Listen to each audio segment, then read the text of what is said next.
Ilbert বিল বিরোধী এবং প্রতিবিরোধী আন্দোলন সম্পর্কে বিবরণ দাও। দশম শ্রেণী, চতুর্থ অধ্যায়, পূর্ণমান 4।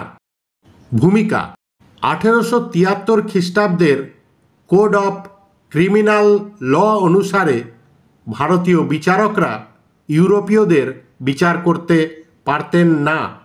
লর্ড রিপন এই জাতিগত বৈষম্য দূর করতে সচেষ্ট হন। ইলবার্ট বিল: লর্ড রিপনের আইন সচিব কোটনি ইলবার্টের নেতৃত্বে 1883 খ্রিস্টাব্দে একটি কমিটি গঠিত হয়।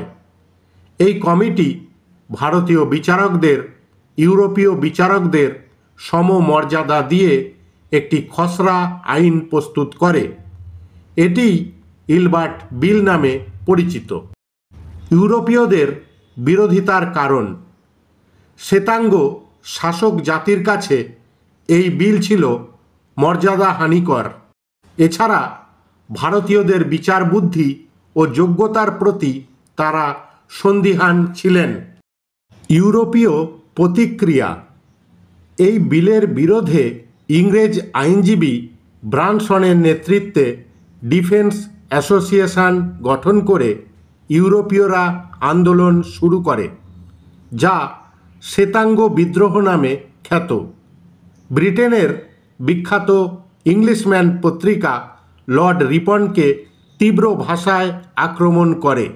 প্রতি আন্দোলন: সুরেন্দ্রনাথ ব্যানার্জি এবং তার ভারতসভা ইলবার্ট বিলের সমর্থনে আন্দোলন গড়ে তোলে।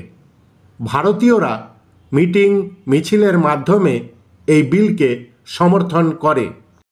বিল সংশোধন: ইউরোপীয়দের সংঘবদ্ধ আন্দোলনের চাপে রিপন নতি স্বীকার করেন। সংশোধিত বিলে জুরির সাহায্য নিয়ে ভারতীয় বিচারকরা ইউরোপীয় অপরাধীর বিচারের অধিকার পায়, তবে জুরিদের অর্ধেক শ্বেতাঙ্গ হবে বলে স্থির হয়। গুরুত্ব: ইংরেজদের সাফল্যে ভারতবাসী সংঘবদ্ধ আন্দোলনের গুরুত্ব বুঝতে পারে। ইলবার্ট বিল বিতর্কের পর থেকে ভারতীয়রা জাতীয় আন্দোলন শক্তিশালী করে তুলতে অনুপ্রাণিত হয়।